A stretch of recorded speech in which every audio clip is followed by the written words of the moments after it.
जय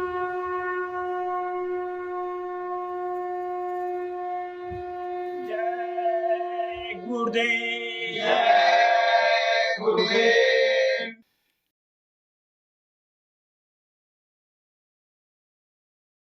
जय गुरुदेव। जय गुरुदेव।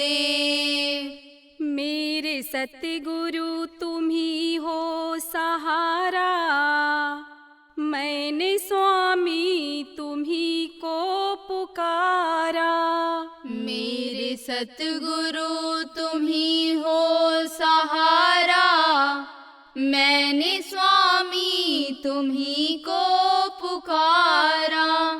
मेरे सतगुरु तुम ही हो सहारा, मैंने स्वामी तुम ही को पुकारा। मेरे सतगुरु तुम ही हो सहारा, मैंने स्वामी तुम ही को पुकारा। हम भटकते रहे जिंदगी भर, हमसे रूठो ना स्वामी दया कर। हम भटकते रहे जिंदगी भर, हमसे रूठो न स्वामी दया कर।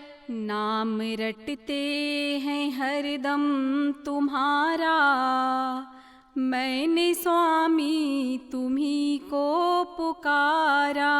नाम रटते हैं हरदम तुम्हारा, मैंने स्वामी तुम्ही को पुकारा। तुमने भक्तों की बिगड़ी बनाई, आज काहे की देरी लगाई। तुमने भक्तों की बिगड़ी बनाई, आज काहे की देरी लगाई। आओ आओ हरो दुख हमारा, मैंने स्वामी तुम्ही को पुकारा। आओ आओ हरो दुख हमारा, मैंने स्वामी तुम्ही को पुकारा। ले लो आके हमारी खबरिया, फेर ली काहे हमसे नजरिया। ले लो आके हमारी खबरिया, फेर ली काहे हमसे नजरिया। काहे चित्त से हमें है उतारा, मैंने स्वामी तुम्ही को पुकारा। काहे चित्त से हमें है उतारा, मैंने स्वामी तुम्ही को पुकारा। दर्श स्वामी हमें तुम दिखा दो, प्यास मन की हमारी बुझा दो। दर्श स्वामी हमें तुम दिखा दो, प्यास मन की हमारी बुझा दो।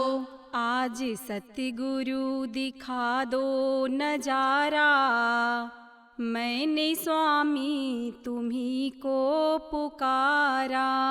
आज सतगुरु दिखा दो नजारा, मैंने स्वामी तुम्ही को पुकारा। मेरी नैया को तूफान घेरा, हर तरफ है अंधेरा अंधेरा। मेरी नैया को तूफान घेरा, हर तरफ है अंधेरा अंधेरा। आके सतगुरु जी दे दो किनारा, मैंने स्वामी तुम्ही को पुकारा। आके सतगुरु जी दे दो किनारा, मैंने स्वामी तुम्ही को पुकारा।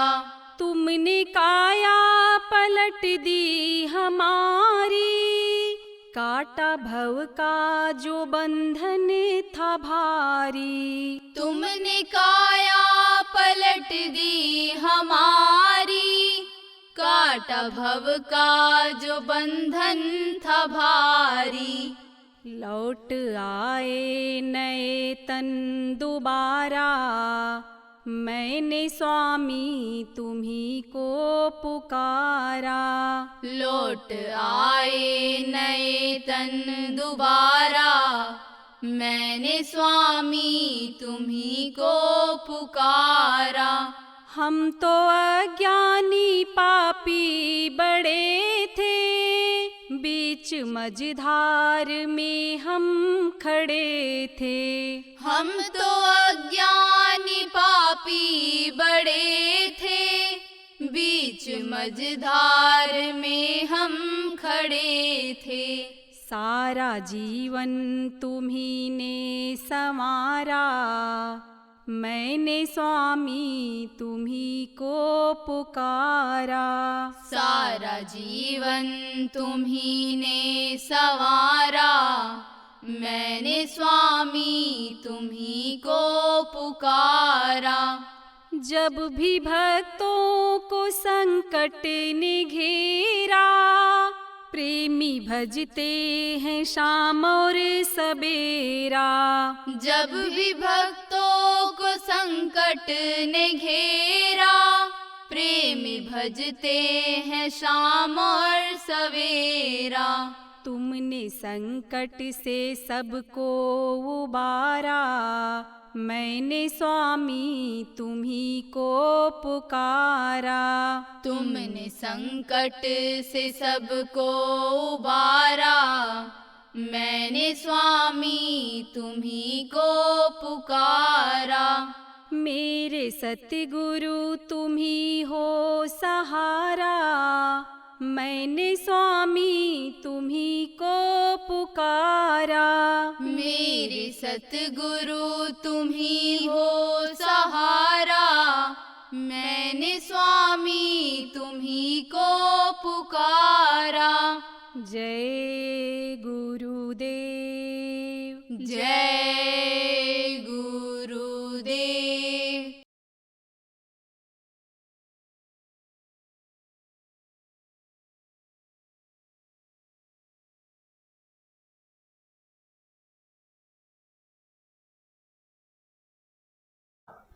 एक दिन क्या हुआ कि कबीर साहब की देवी जी, पत्नी उनकी धर्मपत्नी लोई जिनका नाम था, उसको देख करके, उसकी सेवा को देख करके, दीनता को देख करके प्रभावित हो गई।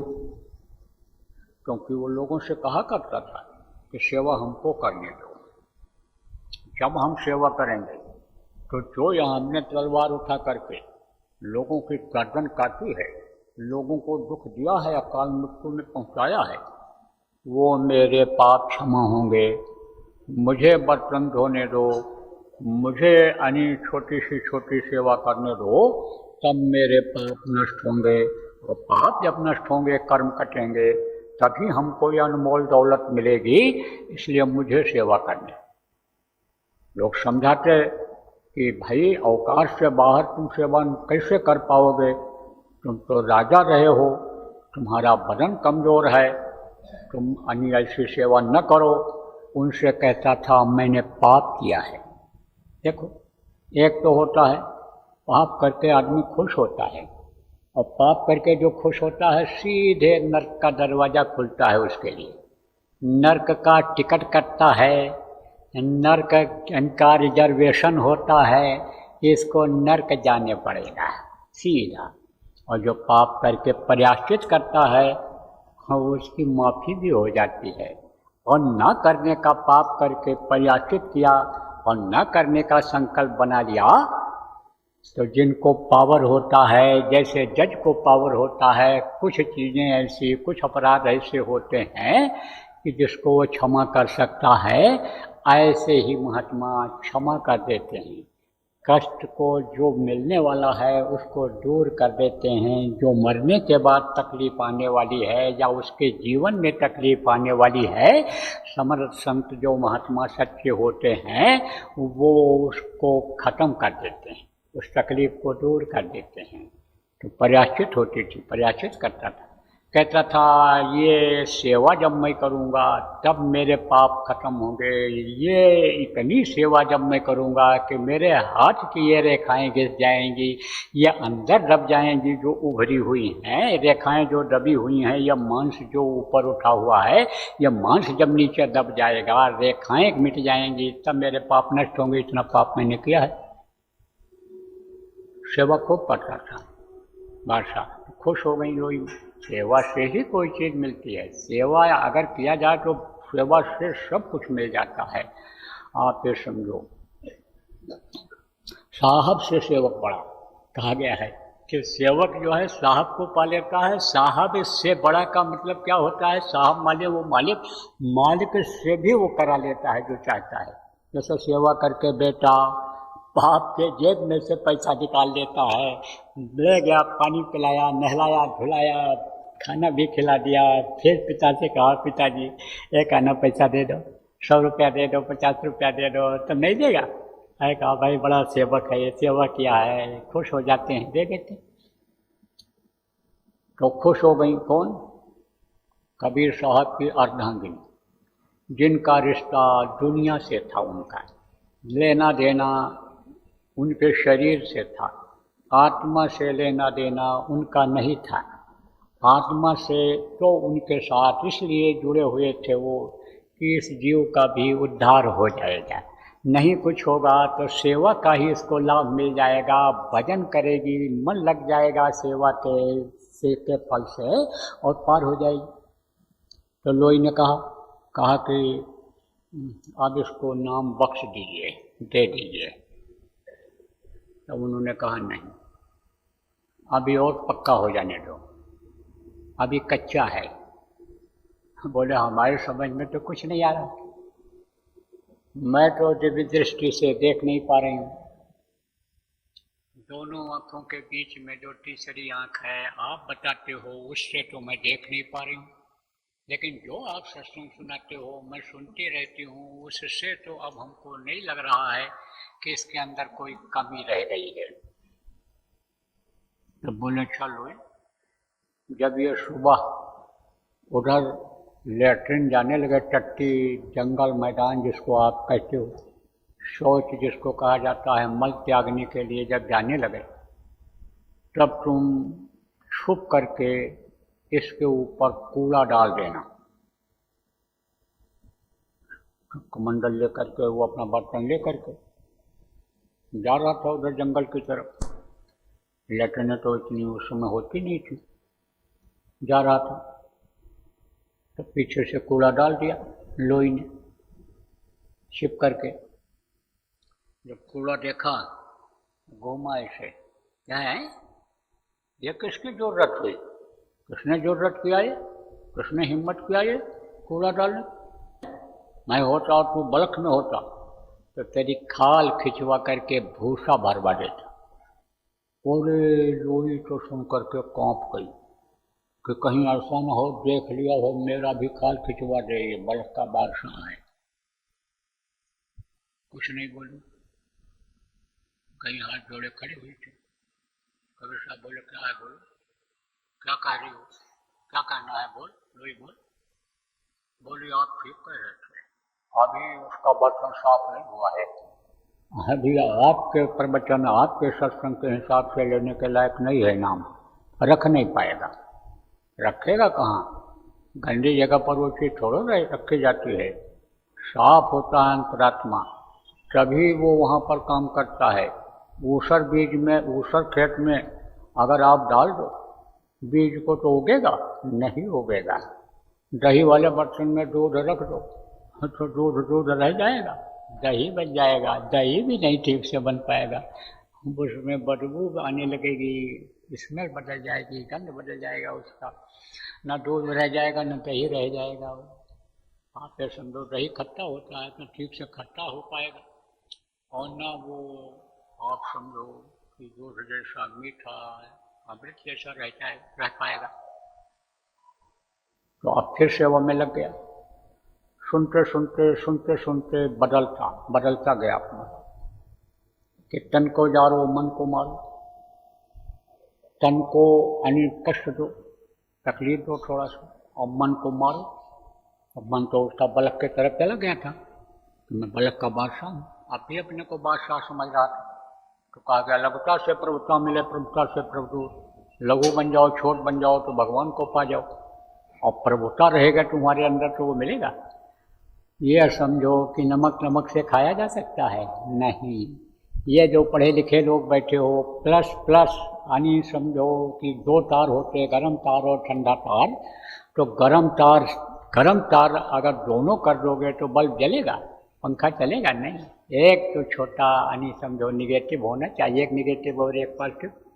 संतान की उत्पत्ति ऐसे नहीं होती है कि कोई स्त्री अकेले कर ले या कोई पुरुष ही संतान की उत्पत्ति कर ले। दोनों की जरूरत होती है, तब माँ के पेट में गर्भ आता है, फलता है। लेकिन पुरुष के संपर्क में जब स्त्री आती है तभी यानी बच्चा पेट में आता है, वरना नहीं आ सकता है। तब आप ये समझो प्रेमियों कि अहंकार उसका खत्म हुआ है और दुनिया को वो भूलने लग गया, और दुनिया की चीज़ों से प्रेम उसका हटने लग गया, और प्रभु की तरफ उसकी लगन लग गई, और मौत उसको सामने याद आने लग गया कि भाई मौत एक दिन आएगी, और जब तक इस शरीर में प्राण है, जीवात्मा है और ताकत है, तब तक अपना काम बनाना चाहिए। बाकी काम ये सब थोथा है। और फिर जब इच्छा जगी तब अंदर में प्रार्थना करने लगा कि अब दे दीजिए, अब नामदान दे दीजिए। तो अंतर का हाल जब देखा तब एक दिन लोई से ही कहा कि मैं सोच रहा हूँ। कबीर साहब ने लोई से कहा कि मैं सोच रहा हूँ कि अब इसको नामदान दे दिया जाए। तो लोई ने कहा मैं तो देख रही हूँ जैसे था ऐसे ही है और कोई परिवर्तन नहीं हुआ। तब कबीर साहब बोले कल सुबह जब ये शौच के लिए जाने लगे तब तुम थोड़ा सा कीचड़ मिट्टी यानी गंदी चीज़ों को नाली से निकाल कर, कचरा को निकाल करके और इसके ऊपर डाल देना। तो वही डरी कि भूसा कूड़ा डाला था तो भूसा भर था, और ये कीचड़ डालेंगे तो क्या हाल करेगा। लेकिन विश्वास किया कबीर साहब की बातों पर, क्योंकि वो जो बातें कहते थे सत्य निकलती थी, जो बातें करते थे जनहित की करते थे, किसी को फंसने फंसाने वाली बात नहीं करते थे। तो इस चीज़ का लोई को अनुभव था। तो अनुभव ने कहा ठीक है डाल देंगे। तो डाल दिया छुप करके, और जब देखा तो कहा अरे भाई, जब पड़ा बगल के बादशाह के ऊपर, इब्राहिम के ऊपर कीचड़ और गंदगी, दूसरे दिन सुबह तब देखा, तब बोला अरे भाई अपने हाथों को आपने क्यों इतना गंदा किया। अरे इससे भी कहीं ज़्यादा गंदगी अभी मेरे पास पड़ी हुई है, उसको तो जब हमारे ये गुरु महाराज कबीर साहब धोएंगे तभी धुल पाएगा। गुरु बिन मैलो मन को धोई, जब मैं इनको गुरु बनाऊंगा तब ये मेरे मन की मैल को धोएंगे, गंदगी को धोएंगे। देखो कब शरण देते हैं, कब हमको शरण में लेते हैं, ये देखो कब समय आता है। मैं तो भाई बराबर प्रार्थना करता रहता हूँ, अब हमको अपना लो अपना लो अपना लो, कब सुनवाई होती है। भाई आपने अपने हाथों को इतना गंदा क्यों किया। तब लोई को समझ में आ गया, और लोई फिर जब गई हाथ जोड़कर खड़ी हुई, मुस्कराए कबीर साहब, बोले अब तेरे समझ में आया। बोले सब समझ में आ गया, अब सब समझ में आ गया, और अब दे दीजिए इसको। तब उसको नामदान दिया और अभ्यास कराया, और जब इल्म मिल गई उसको, जब अंदर का दीदार दर्शन हो गया, कुछ दिन तक वहाँ रहा। तब कबीर साहब ने कहा कि अब तू चला जाए यहाँ से। महात्मा किसी का घर छोड़ाते हैं? किसी का नहीं छोड़ाते। महात्मा किसी का गृहस्थी नहीं खत्म करते हैं। महात्मा तो क्या करते हैं, गढ़ते हैं। क्या गढ़ते हैं? जैसे बढ़ई गढ़ता है, गढ़ई बढ़िया बर्तन बना देता है, जैसे गढ़ करके कुम्हार बर्तन बना देता है, जैसे ये पीतल का बर्तन अन्य चीज़ों को पीट पीट करके गढ़ करके ये कारीगर बना देते हैं, ऐसे महात्मा इस धरती के गढ़ने वाले होते हैं। वो समझा करके, बता करके, निर्मल करके जीवों को नामदान दे करके, भजन करा करके, उनके कर्मों को काट करके, उनके दुख तकलीफों को दूर करके और फिर वापस भेज दिया करते हैं। आप देखो आश्रमवासी जो यहाँ रहते हो, किसी के ऊपर कोई दबाव डालता है कि नहीं तुम यहीं रहो, बच्चों को छोड़ दो, घर न जाओ, आप आते जाते रहते हो। लेकिन जिम्मेदारी से जब आप काम करते हो तो यह भी है कि भाई जिम्मेदारी किसी दूसरे को दे करके चले जाओ, वो संभाल लेगा, वो देख लेगा। तो कुछ दिन जब बीता तब कहा कि जाओ चले जाओ। तो आदेश गुरु का, चाहे रैन में हो, चाहे पैन में हो, चाहे सैन में हो, पालन करना चाहिए। गुरु भक्ति तभी दृढ़ होती है, गुरु भक्ति तभी मजबूत होती है जब गुरु के आदेश का पालन किया जाता है, गुरु के वचनों को याद रखा जाता है, उनके बताए रास्ते पर चला जाता है, तभी गुरु भक्ति होती है। कहने से नहीं होती है, करने से होती है। कहने से तो छोटापन आ जाता है, लेकिन जिसको गुरु मानते हो उसकी बातों को मानो, वो जो कहे हैं उस रास्ते पर चलो, तब तो गुरु भक्त माने जाओगे। तो अब आप ये समझो प्रेमी, गुरु भक्ति के लिए तो चल पड़ो, लेकिन बोला अब वहाँ क्या जाएं? जिस कचरे से निकले उसी कचरे में फिर फंसने के लिए जाएं। फिर उस गद्दे पर जब बैठेंगे तो बुद्धि खराब होगी, फिर वही समस्याएं आएंगी, फिर वही काम हमको करना पड़ेगा कि जिसके लिए कह रहा था कि हाथ के रेखाएं घिस जाएं तो राजा का यह धर्म होगा, रक्षा करना होगा, कैसे भी रक्षा करो, प्रजा की रक्षा करो, धन की रक्षा करो लोगों के, तो कहीं लड़ाई लड़नी पड़ी, कहीं सजा देना पड़ा, कहीं मार काट करना पड़ा। तो भैया कर्म जब कटा है तो अब क्या जाना। चला गया, कहाँ गया? वहीं राज्य में एक नदी थी, वहीं अपना फूस फास रख लिया, कुटिया बना लिया, वहीं पर रहने लग गया। पास में जाता, दाढ़ी बाल सब बढ़ गए थे, कपड़े भी आप ये समझो वैसे ही साधारण हो गए। कुछ दिन के बाद वो कपड़े भी फटने लग गए थे। तो उधर गांव में चला जाता, लोग पहचान नहीं पाते, तो रोटी मांग करके लाता, खाता, नदी में पानी पीता, भजन करता। तो वो जो गुडड़ी थी, उसकी गुडड़ी किसको कहते हैं? कुछ कठड़ी कहते हैं, कुछ गुडड़ी कहते हैं। वो कपड़े जब फट जाते थे तो उसको यानी ऐसे इकट्ठा करके जमा लेते, जो अच्छे कपड़े रहते उन पे पैंच लगाकर, चकट्टी लगाकर उसी में उसको भर देते, उस पर लोग सोते थे। तो गुडड़ी अपनी सिल रहा था इब्राहिम, तो उसका मंत्री जो संभाले हुए था राज को, उधर जा रहा था, घोड़े पर बैठा हुआ गुजर रहा था। देखा एक आदमी वहाँ बैठा है, तो सोचा उसने कौन आदमी है, क्या है, देखना चाहिए। नज़दीक में जब गया देखा, देखता रहा, पहचानता रहा, और वो भी देखता रहा इनको, इब्राहिम भी देखता रहा। तब वो मंत्री पहचान गया, तो कहा कि आप बादशाह इब्राहिम? नहीं बोला। तब कहा आप इब्राहिम? बोला हाँ। बादशाह बोला हाँ। बहुत खुश हुआ और कहा आप चलो, मैं आपके दीदार के लिए तरस रहा था और बहुत दिन हो गया था। एक बार मैं गया भी वहाँ, उनके आश्रम पर गया भी कबीर साहब, तो उन्होंने कहा वो तो भेज दिए गए, यहाँ से चले गए। तो मैं बड़ा निराश था और आपके बच्चों की संभाल मैंने किया, उनको बड़ा किया, पाल पोष करके उसी तरह की सुविधा दिलाया जैसा आप देते थे, और राज्य को मैंने उसी तरह से कराया जैसे आप चला रहे थे।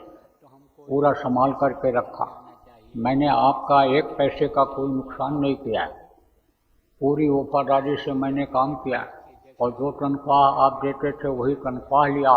लोगों का तनख्वाह बढ़ा भी दिया, लेकिन मैंने अपना नहीं बढ़ाया, और मुझे उसी में बरकत मिली।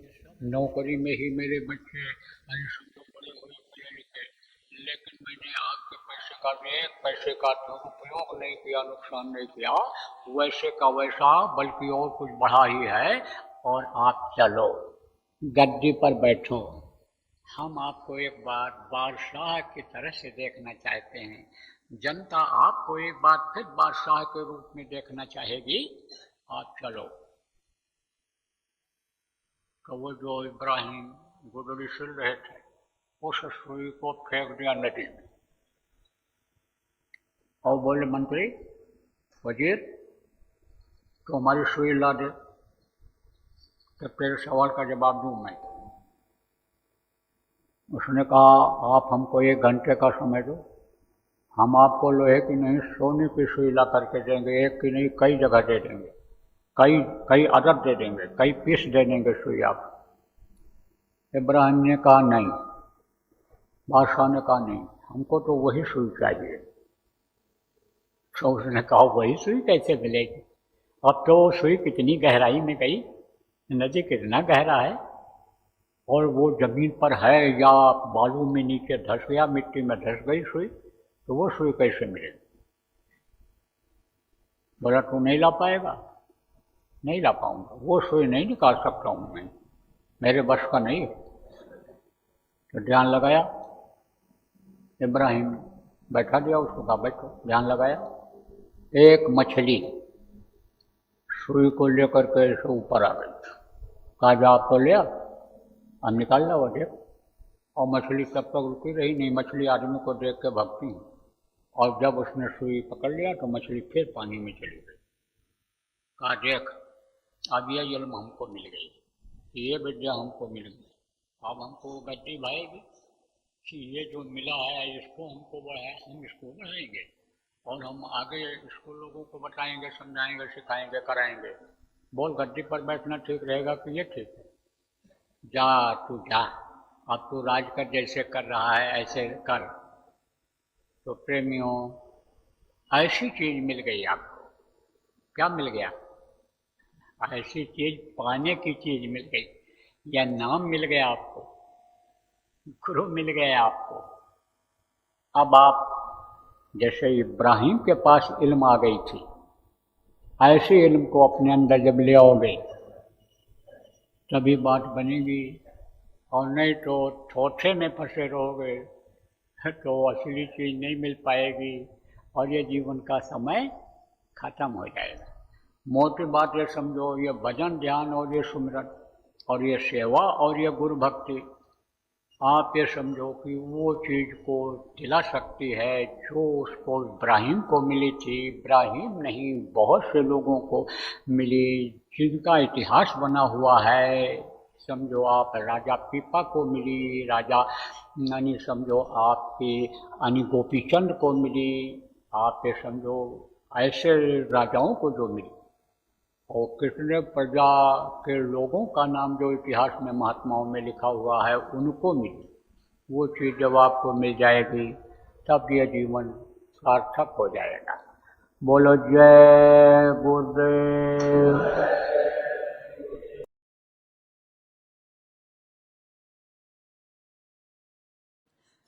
इस भारत देश जैसे धार्मिक देश में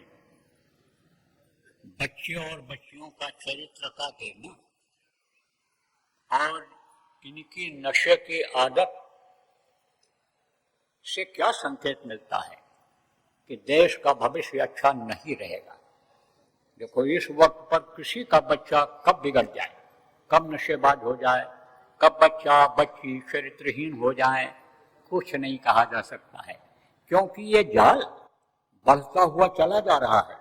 भारतीय संस्कृति को ही लोग खत्म कर देने में लगे हुए हैं, और जो लोग इसको बचाने में लगे हैं उन्हीं के बच्चे, वही लोग इसमें इन्वॉल्व हैं।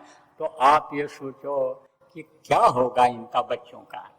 इसलिए आप समझो कि अब अपने स्तर से शुरू करो, लड़का हो चाहे लड़की हो, उसका ध्यान रखो, उसको समझाओ, बताओ, न समझ में आता हो सत्संगों में लाओ, साप्ताहिक सत्संगों में ले जाओ, प्रचार प्रसार में ले जाओ। जैसा साथ पड़ेगा उसी हिसाब से उसमें परिवर्तन आएगा। जय गुरुदेव। सरकारी व गैर सरकारी अनुदान के लिए बिना सत्संगियों के सहयोग द्वारा जनहित के कार्यों में लगी हुई बाबा जय गुरुदेव धर्म विकास संस्था का मुख्यालय पिंगलेश्वर रेलवे स्टेशन के सामने मक्सी रोड, उज्जैन, मध्य प्रदेश में है। यहाँ पर सत्संग व नामदान का कार्यक्रम होता रहता है। अतः आप श्रोताओं से अनुरोध है कि बाबा उमाकांत जी महाराज के आश्रम उज्जैन एक बार परिवार सहित जरूर पधारिएगा। आपके सुझाव के लिए व्हाट्सएप नंबर 9575600700। जय गुरुदेव, जय गुरुदेव।